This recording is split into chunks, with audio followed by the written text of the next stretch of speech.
Hoy nos vamos a referir a una expedición que fue importantísima para nosotros aún hoy en día, que es la de Hernán Cortés saliendo de Cuba, que es realmente el preludio de la conquista de México. Las dos expediciones anteriores realmente no tuvieron mucha trascendencia, excepto despertar el interés de los españoles y sobre todo del gobernador de Cuba, Diego Velázquez, por proseguir.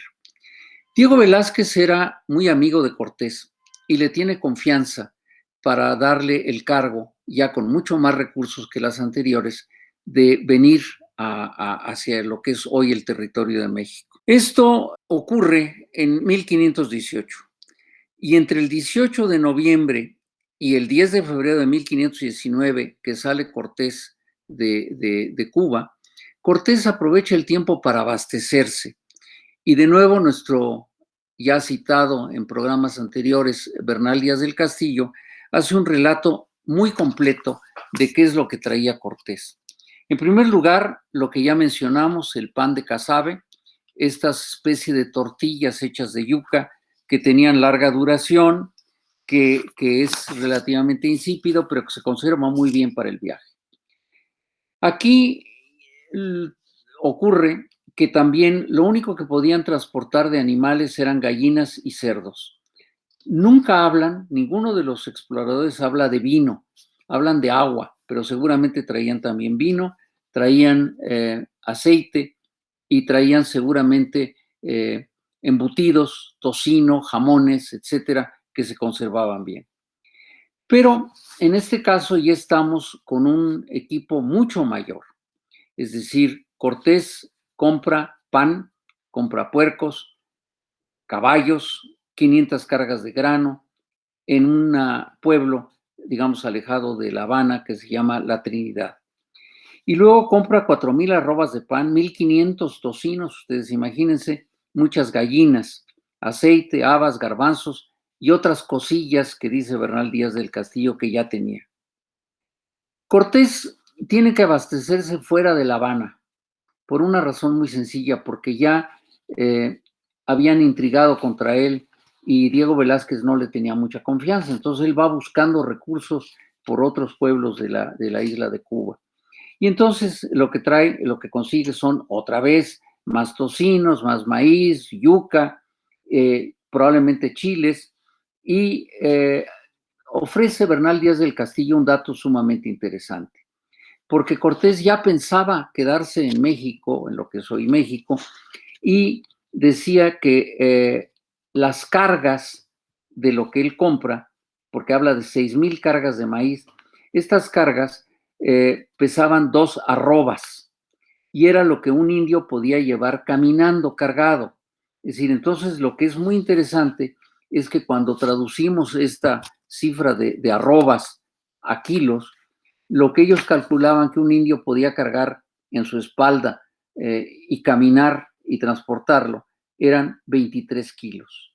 De tal manera que es un dato muy, muy interesante, es decir, lo que calculaban que podía un indígena cargar y llevar largas distancias era 23 kilos.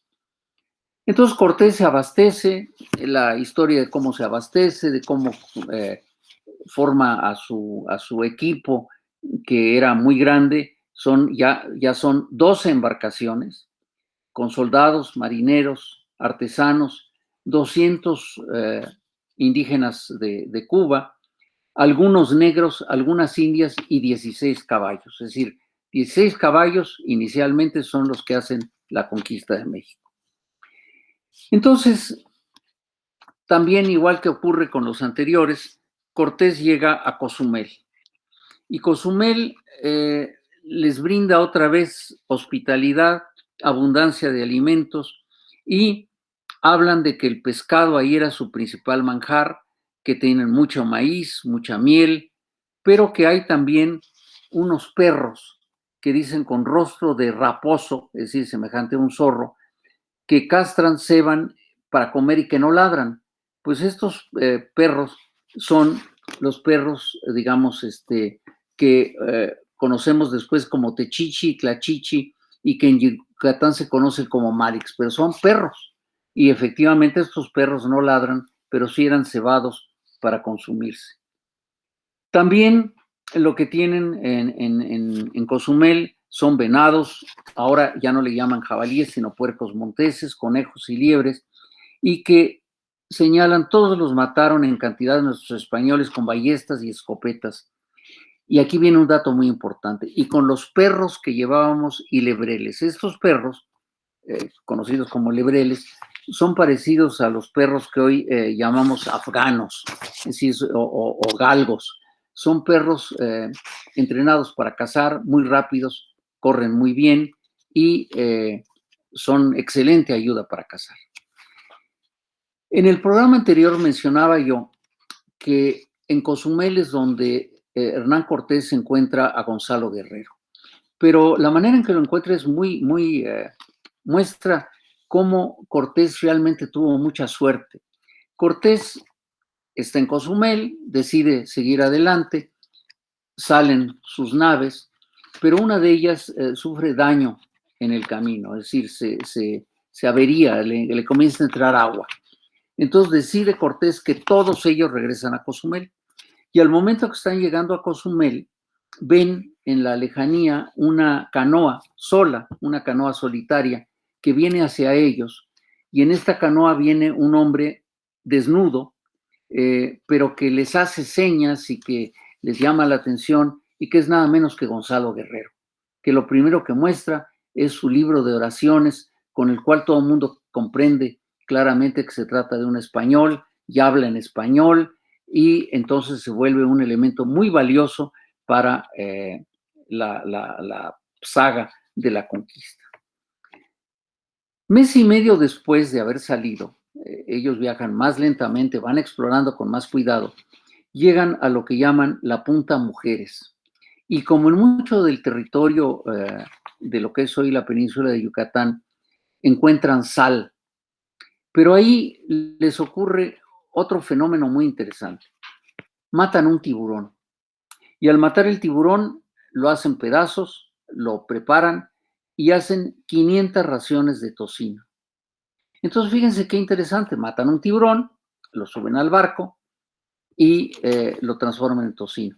Pero este tiburón había sido muy voraz y lo que encuentran en el estómago del tiburón es un plato de estaño que se le había caído a la nave de Pedro de Alvarado al mar.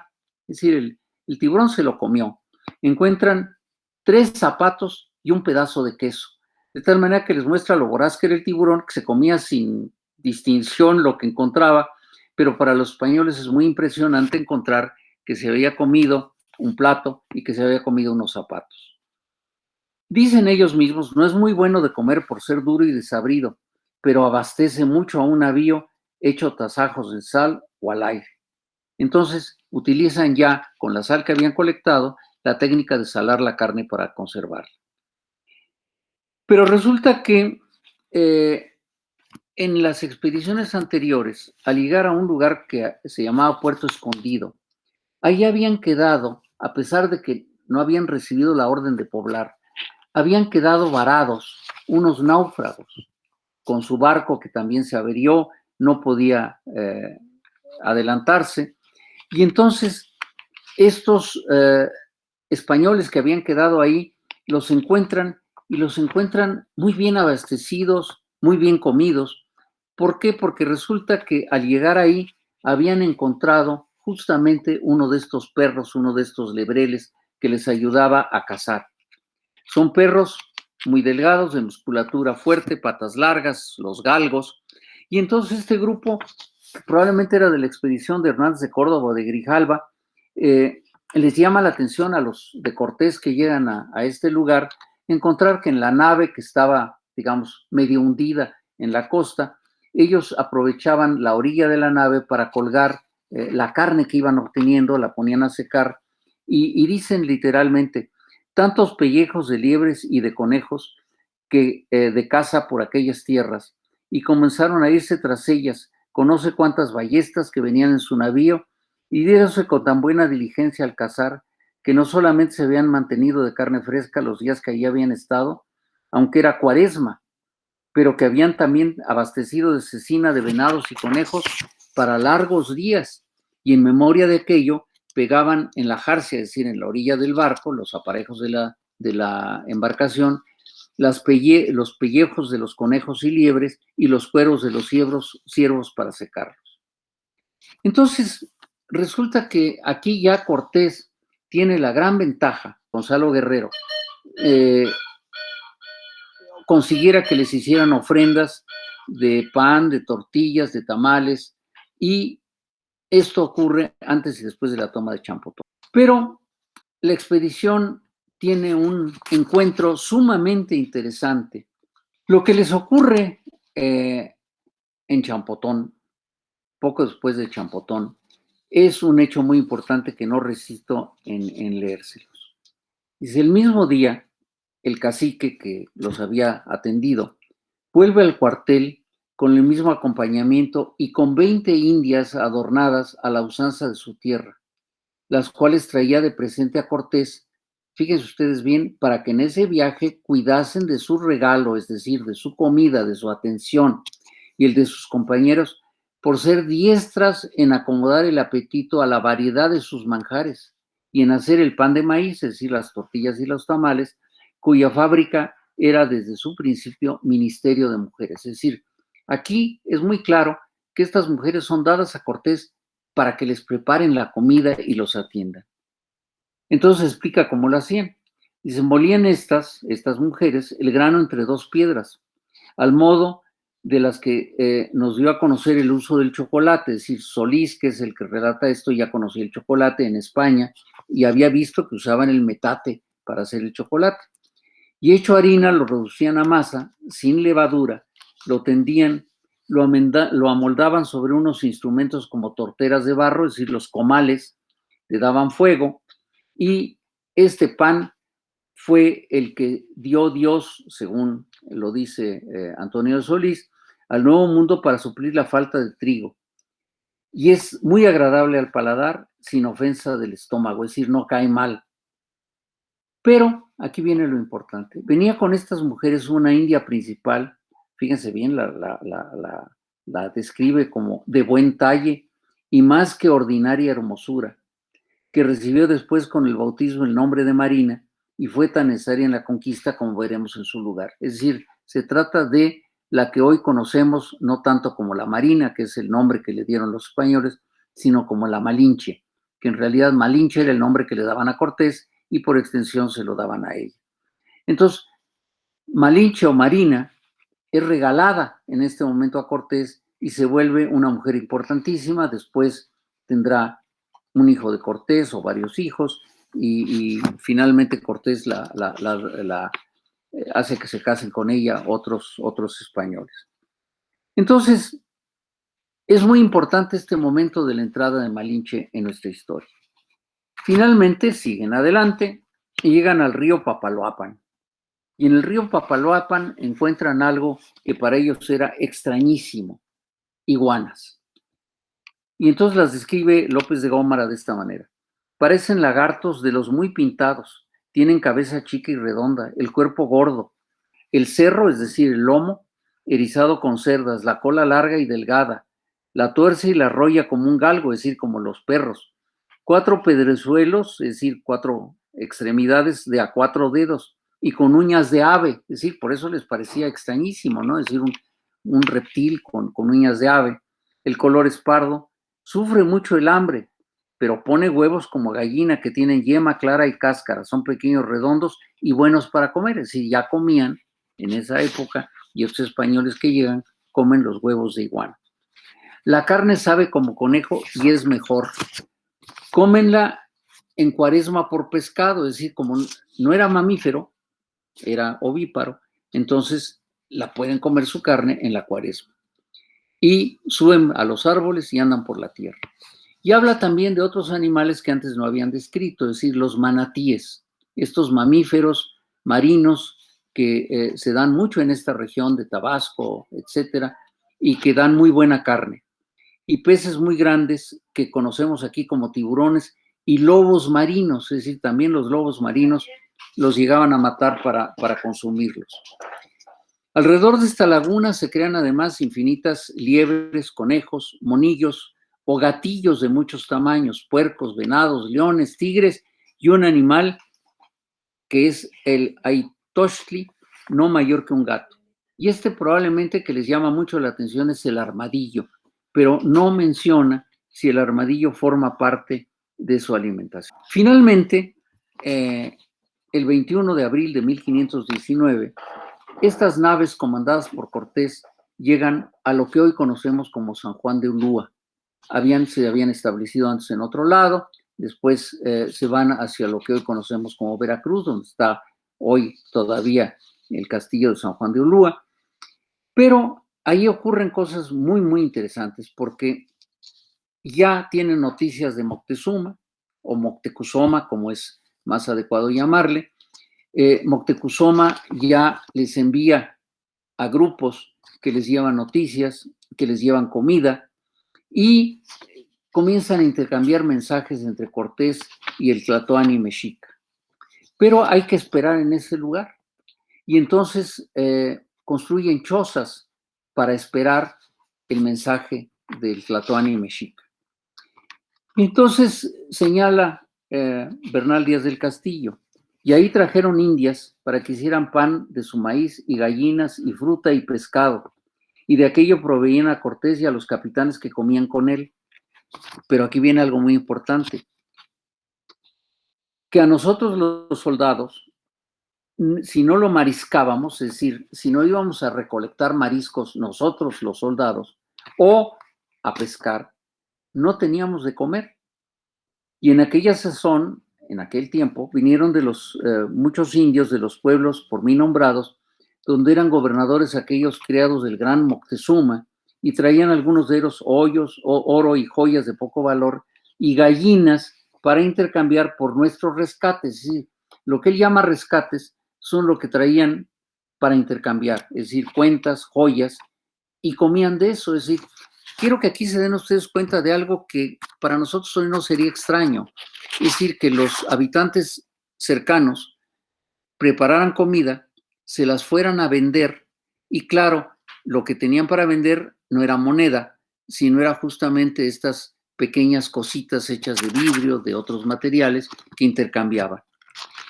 Y termina esto con otro episodio muy interesante. Dice, uno de los indios que quedaba de traer comida aflojó de tal manera que no traía ninguna cosa y no teníamos ya comida. Y los indios que solían traer gallinas ya no venían tantos. Termina con uno de los rasgos que les muestra a ustedes la personalidad de Cortés. Cortés es un personaje interesantísimo, humano. Como humano no lo podemos ni alabar completamente ni condenar completamente, pero vean ustedes este párrafo de Bernal Díaz del Castillo. Dice, se traerá a la memoria cómo vinieron con Tendile muchos indios esta postrera vez a rescatar piezas de oro, y aquel oro que rescatábamos dábamos a los hombres que traíamos de la mar, que iban a pescar a trueco de su pescado para tener de comer, porque de otra manera pasábamos mucha necesidad de hambre, y Cortés se holgaba con ello y lo disimulaba, es decir, en términos mexicanos actuales, se hacía el tonto, se hacía guaje, aunque lo veía, y en cambio invitaba a los capitanes, a los de alta distinción, solo les invitaba. Entonces Cortés de alguna manera, digamos, no trataba equitativamente a sus propios compañeros, a los más pobres, a los soldados de a pie, digamos, sino que atendía muy bien a sus capitanes, pero no a los demás. Este es un rasgo que pueden ustedes encontrar en muchos libros de la personalidad de Cortés. Yo les recomiendo especialmente una colección estupenda publicada por el Fondo de Cultura Económica, donde viene no solamente las cartas de relación de Cortés, sino muchos de los documentos cortesianos que fueron editados por José Luis Martínez, y ahí tendrán ustedes una idea muy cabal de este personaje. Hemos escuchado los relatos de las 3 primeras expediciones que llegan a México procedentes de Cuba. Hemos dejado a Cortés en espera de el mensaje de Moctezuma para que pueda ya adentrarse a la tierra firme mexicana, y esto sigue adelante con la llegada a Tenochtitlan, la destrucción de Tenochtitlan, el establecimiento de Cortés en Coyoacán, la reconstrucción de Tenochtitlan, etc. Pero quiero mostrarles algunas conclusiones importantes de lo que hemos visto hasta ahora. En primer lugar, hay que recordar que estos viajeros iban a lugares que desconocían qué tan lejos estaban. Entonces, para ellos era fundamental abastecer sus naves y poderles dar de comer de la manera adecuada a las personas que viajaban con ellos. Quiero destacar aquí el papel del pan de casabe. El pan de casabe realmente fue el salvavidas. Este pan se llevaba no solamente en estas expediciones a otras regiones de América, sino era el que acompañaba a los barcos hasta España. Después, cuando ya en Cuba hay una fauna, digamos, más abundante, llegan las vacas, se pueden hacer quesos, se pueden hacer otros productos con la carne, sobre todo cecinas, lo mismo con los puercos, tocinos, jamones, embutidos, en fin, toda clase de cosas. Ya, digamos, el abastecimiento es mucho mejor. Pero el problema fundamental, piensen ustedes, es el agua. Es decir, el agua tenía que ir en barriles y estos barriles tenían que estar muy bien hechos para que el agua se mantuviera. Pero como no tenían los mecanismos modernos de filtración, de desinfección, etcétera, el agua se podría echar a perder, se podría contaminar y esto les causaba muchos problemas. Los productos frescos que podían llevar eran algunos animales, gallinas, cerdos, que iban matando a lo largo del camino. Ustedes pueden imaginar que los productos vegetales no duraban mucho tiempo. Hay un relato que a mí me parece apasionante de cómo uno de los conquistadores decide llevarse sembrada en una maceta una planta con piña y la piña logra llegar hasta España y se la dan a probar al rey Fernando el Católico y le gusta. Años después, otro conquistador hace lo mismo con otra piña, se la lleva a Carlos V, pero Carlos V no quiere ni verla ni probarla. De tal manera que muestra que como, claro, no podían traer muchos productos en macetas para irlos comiendo en el camino, tenían que calcular muy bien sus viajes.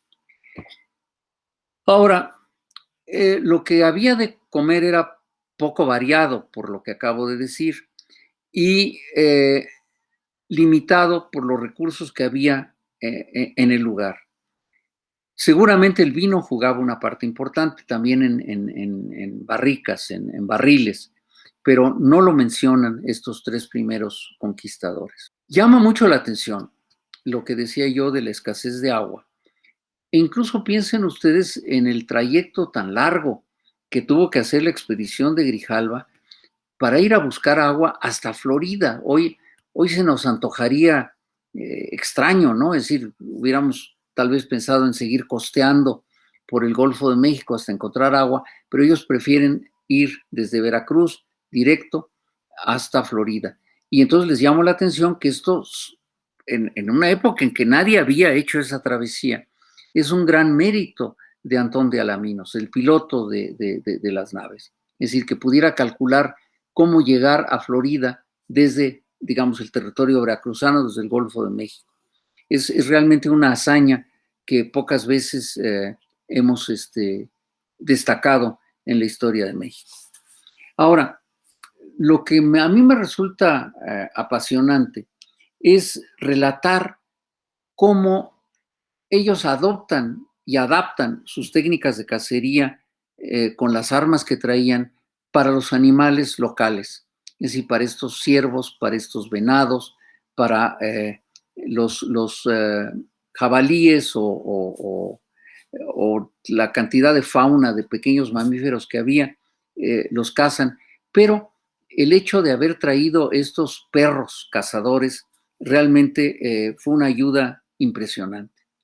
También quiero destacar el hallazgo de este llamativísimo tiburón que también aprovechan, siendo un animal realmente poco conocido para ellos. Si piensen ustedes que estos españoles venían en su mayoría del interior de España, de Andalucía, de Extremadura, etcétera, y no estaban familiarizados con esta fauna marina entre la cual estaban los tiburones. Pero lo más importante es la hospitalidad de los indígenas de Yucatán, de la península, de Tabasco y después de Veracruz. Es decir, esto es algo que hoy no nos llamaría la atención. Es decir, cuando queremos comer y estamos de viaje, encontramos siempre algún lugar donde comer, pero pues en esa época no había fonditas, no había lugares donde ir a comer, pero estos indígenas ya estaban acostumbrados al comercio y se daban cuenta que estos españoles que venían, aunque fueran, digamos, algo diferentes a ellos, tenían hambre, tenían deseos de comer, les preparaban comida y la obtenían por trueque. Y entonces los indígenas pues, seguramente se encontraban muy contentos de encontrar lo que hoy llamaríamos marchantes para sus bienes y que pudieran consumir. El otro punto que me llama mucho la atención y que pinta a Cortés en muchos de sus aspectos de su personalidad tan diversa, tan variada, es, por ejemplo, primero, su pleito con el gobernador de Cuba. Es decir, cómo siendo su compadre, su amigo, muy cercano, finalmente cuando Diego Velázquez decide que no va, dice Cortés, yo me voy, se escapa, se va a otros poblados, abastece sus barcos, forma su tripulación y se va. Claro, ya sabemos que más tarde Diego Velázquez va a mandar a Pánfilo de Narváez a buscarlo y a pedirle cuentas, pero ya estaba tan entrado en la conquista que no pasa nada. Y además Cortés tiene esta habilidad de que en Veracruz forma un ayuntamiento y al hacer un ayuntamiento ya depende directamente del rey y se acabó el problema. Pero lo que llama mucho la atención es este tratamiento preferencial de Cortés con sus allegados y, digamos, la marginación de su tropa, que es en realidad a la que le debe mucho para lo que había logrado hasta ese momento y desde luego después mucho más. Llama también la atención cómo los españoles se van adaptando poco a poco a estas nuevas comidas.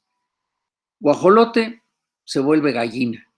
Sí, y después, cuando llega a España, este guajolote es equiparado con los pavos reales y entonces se vuelve pavo.